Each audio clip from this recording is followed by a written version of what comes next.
Hello and welcome to the video lecture for Chapter 2 of our textbook. This is a chapter about how the FASB comes up with new rules. What they do is they follow a conceptual framework, which we'll discuss, that's been developed recently. So I think this is important to know, where do the rules come from? Well, they come from this conceptual framework. This is what the FASB is thinking about when they're coming up with new accounting standards. So here we go.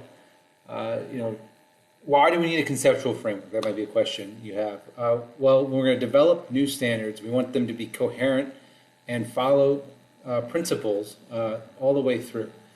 So we want to have a coherent set of standards and rules. And there are new emerging practical problems in accounting. Growth in the use of derivatives, new financial products are coming up all the time, and how do we account for those? So these things happen all the time, and so the framework has 3 levels. The first level is sort of these basic objectives. What do we want to accomplish with the new standard? And then the second level is the qualitative characteristics and basic elements of the financial statements, which you guys should be aware of. And then the third level is how do we actually implement these basic objectives. So here's kind of a way to think about it. It's a triangle. We have the first level, which is kind of why. Why do we want? What's the goal of accounting? What are we trying to do here? And then the second level is trying to actually implement these things. What's the framework we want to impose these goals on? And then the third level is the implementation. So the assumptions, principles, and constraints. Chapter 1, we talked a lot about that first level. We talked about how the objectives of financial reporting are to make it useful in investment and credit decisions. And how do we make it useful in credit decisions? We have information that's useful in assessing future cash flows, useful in assessing enterprise resources, claims to resources, and changes in them. So that's sort of the objective here. What we're going to talk about in this chapter is these elements of the financial statements, qualitative characteristics of accounting information, and then the implementation of new standards. So we'll start with this level 2 information, elements of the financial statements, and qualitative characteristics. I know there's a lot of information on this slide, so we're going to try to break it down here. The primary users of accounting information are capital providers, which are investors and creditors. So we know that those are the ones who are trying to make decision useful information for.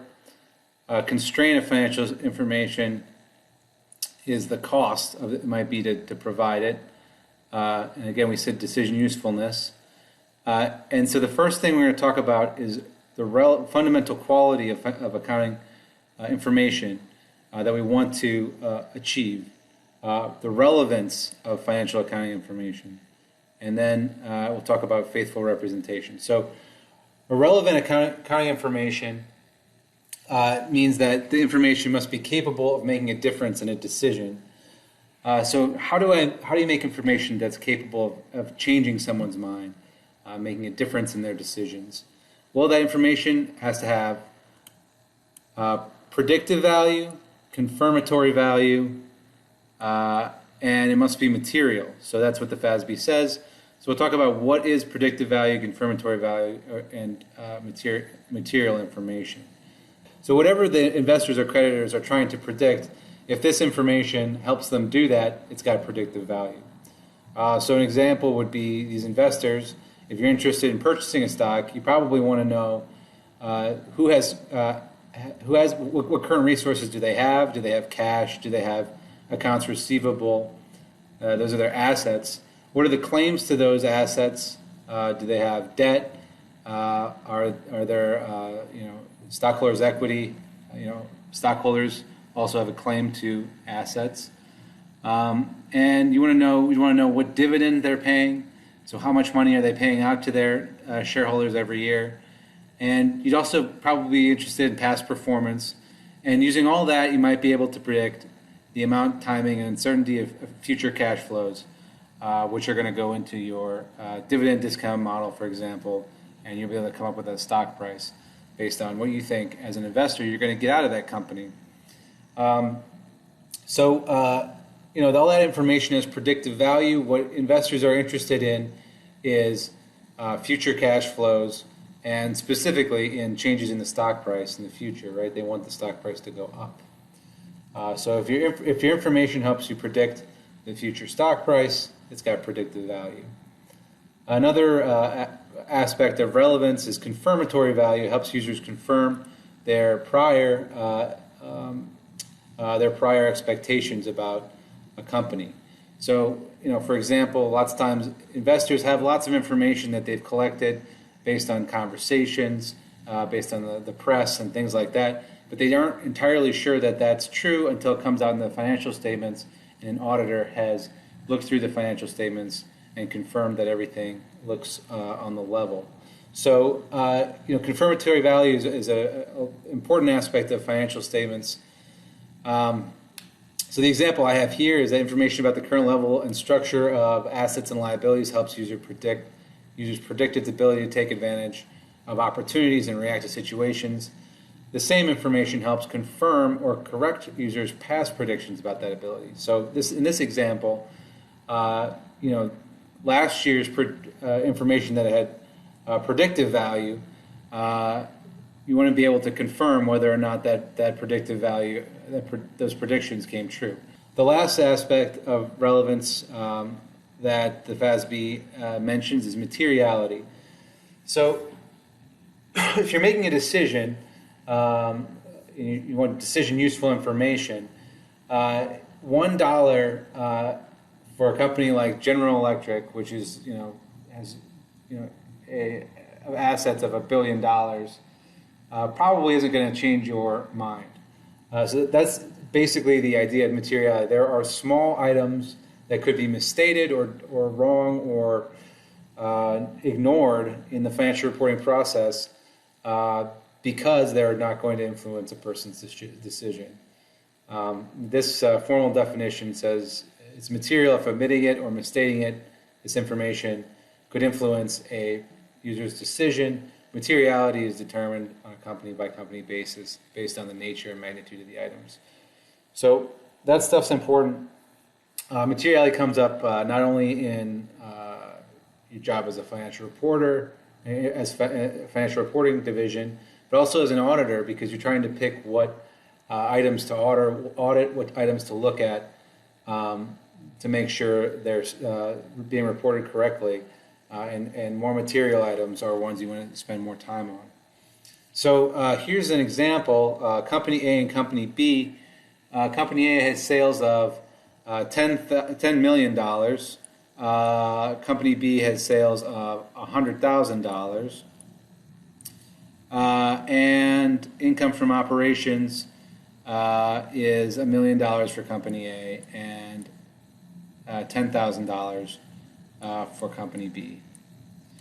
So if there's an unusual gain of $20,000 here for Company A, but a smaller unusual gain of $5,000 for Company B, you might be tempted to say that Company A's unusual gain is more material than Company B, but in fact, you would want to look at the percentage of either sales or percentage of income in order to determine materiality.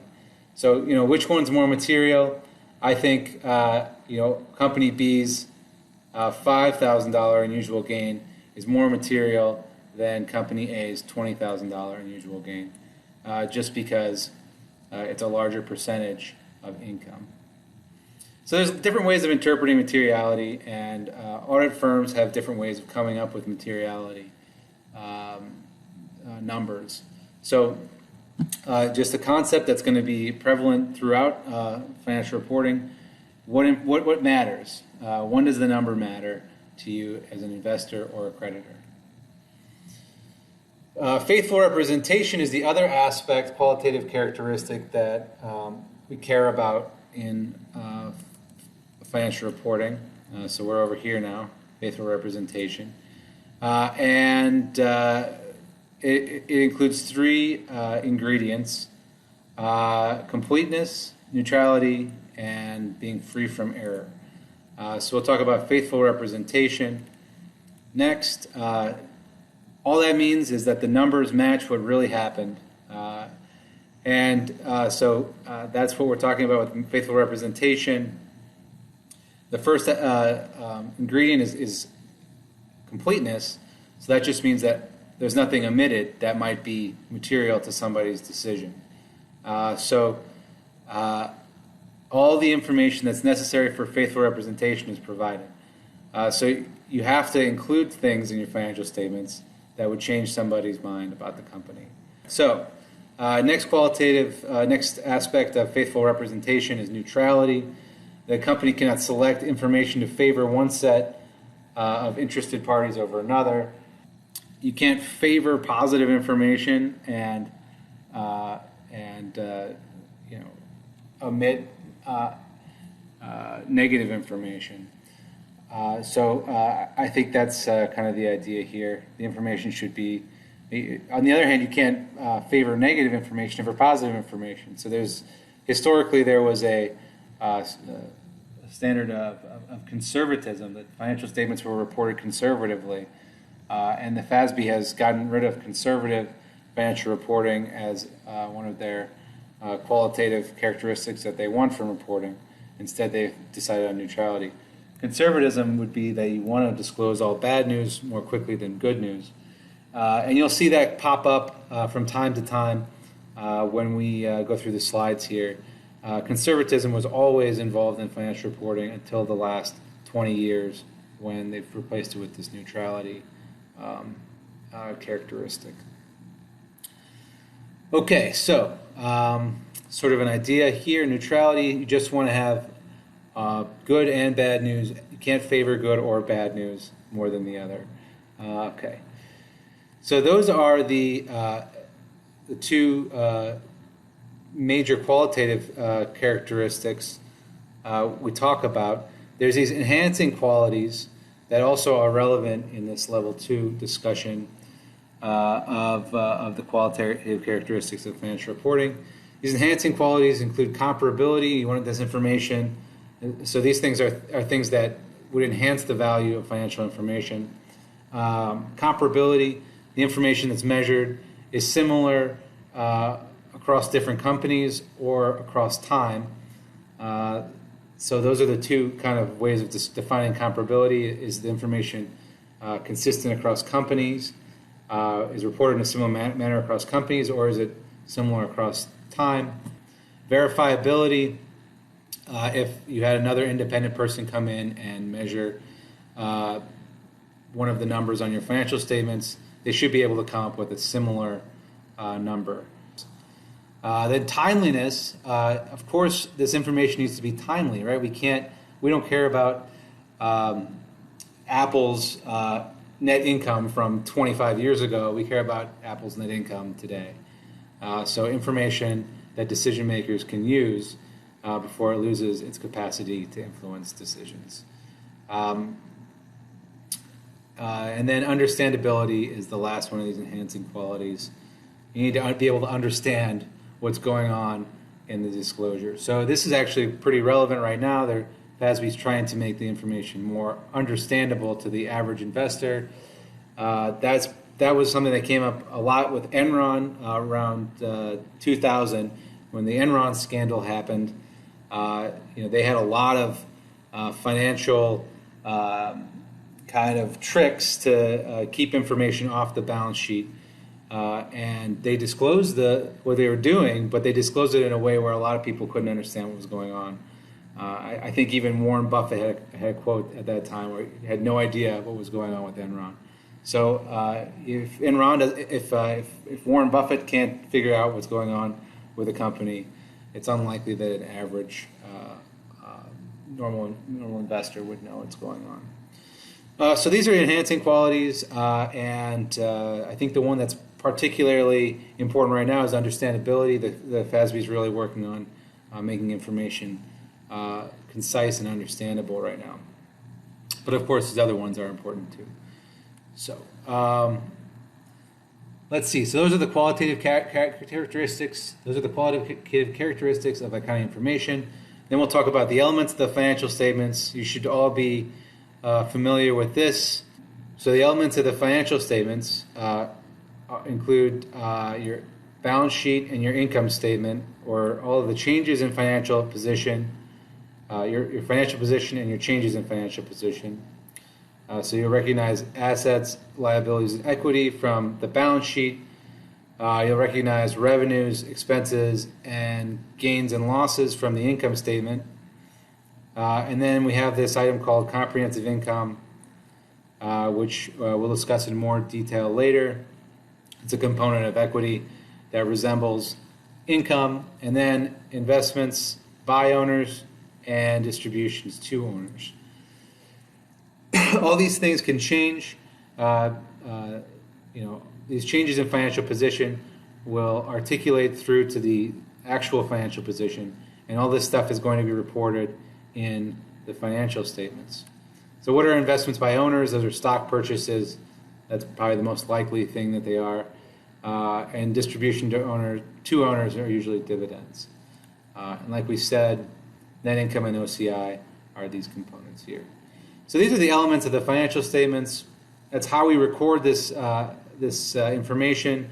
It's got these qualitative characteristics. This information does, and we know what the objectives are. We know what how the accounting information looks, and so how are we going to apply how are we going to implement a new standard?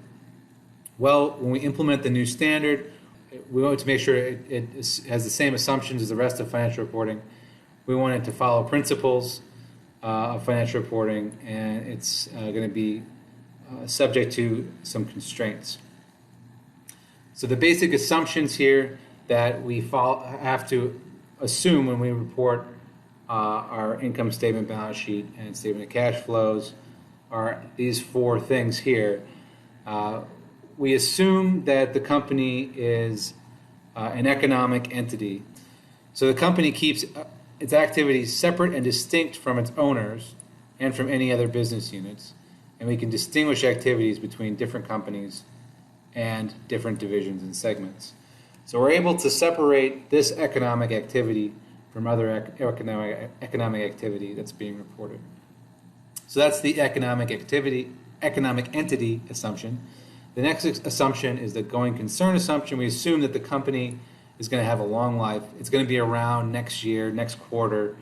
If we didn't assume it was going to be around, our accounting would change drastically, right? We would have to, we wouldn't be making accruals because we wouldn't expect those to be settled, right? The next assumption that we have when we prepare financial statements is a monetary unit assumption. We assume that the unit, for example, the dollar, if in U.S. GAAP everything's reported as dollars, right? We're assuming that that monetary unit is going to stay the same, relatively similar next year compared to this year. So that assumption might not hold in some foreign countries where there's been really a lot of inflation.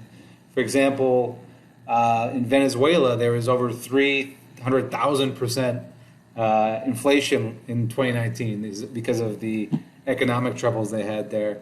The monetary unit assumption probably wouldn't hold there. Their money became pretty much worthless over the course of a year. So anything that was reported in 2018 under Venezuelan currency, reporting it under the Venezuelan currency in 2019 would have been kind of pointless. You couldn't be able to compare it at all. So there's an assumption that these monetary units are going to maintain value and provide the most effective means of expressing to interested parties changes in capital and exchanges of goods and service.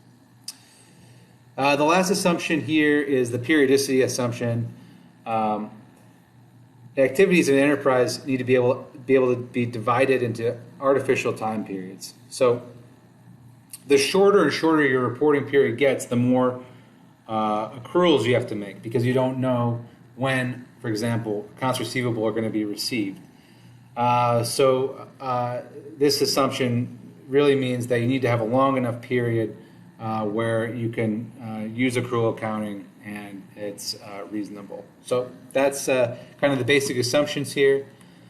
Basic principles of accounting. There's a measurement principle. We're allowed to measure things using a mixed attribute system. So some things on the balance sheet and the income statement are measured using historical cost. Some things are measured using fair value. And so, there's debate about, how we should be measuring the value of assets. If I have a house, should I use historical cost or fair value? Well, it probably depends on how liquid a market there is for that house. If it's illiquid, historical cost might be a better, a more objective way of measuring the house's value. If there's a liquid market, the fair value probably is a more timely measure.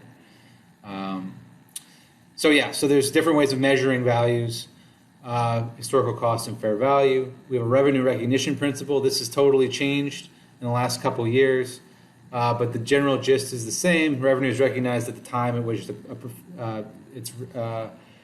it's earned. The new way of saying that is revenue is recognized at the time in which the performance obligation is satisfied, regardless of when cash is received.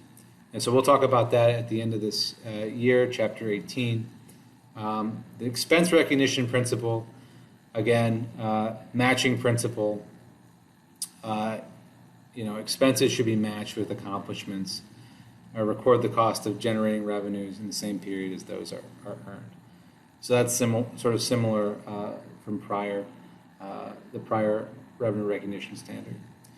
And the final thing here with the basic principles is a full disclosure principle. So you want to reveal everything that's important for decisions, all this decision useful information. So that's kind of just a catch-all. We want to make sure that everything's disclosed.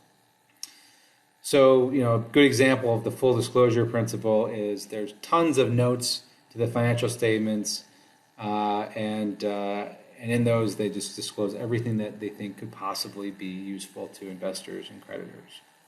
So the last thing we'll talk about are some constraints to financial reporting, to applying financial reporting. And the main constraint is the cost of reporting information. So companies have to weigh the cost of providing information against the benefits that it can be derived from using it. For a long time, this meant the cost of compiling information and putting it together so that it could be used, included in the financial statements. Well, now that cost is pretty low, given the use of information, use of computers and processing power. However, there are still costs associated with providing information. For example, there are proprietary costs to disclosure. So if I'm Coca-Cola, I don't want to disclose the secret recipe for Coca-Cola because by disclosing that, my competitors can use that information to actually steal my secret recipe and copy me, right? And then I don't really have much left over. Another way of thinking about costs to financial accounting principles is if the FASB wants companies to report more truthfully, they might require companies to do different things. So, for example, here, the Sarbanes-Oxley Act, which was in response to the Enron, we talked about that just a second ago, required internal controls over financial reporting. So these are processes that prevent companies from committing fraud, from people preparing fraudulent financial statements, and implementing internal controls is expensive. It costs on average $7.8 million for public companies. And as a result, some companies went private after its adoption. So they left the New York Stock Exchange, they left the public stock market. And so there's really a debate about whether the costs of compliance are worth the benefits. So whenever the FASB is trying to decide whether or not they want to issue a new statement, they and issue a new standard, they have to think about the costs that are going to be pushed down on companies. So that's, I guess that's it for this this chapter. I know there's a lot of definitions here about everything. Keep thinking about this as we go through the rest of the book. These things are pushed down into everything in the rest of the chapters. So thanks very much.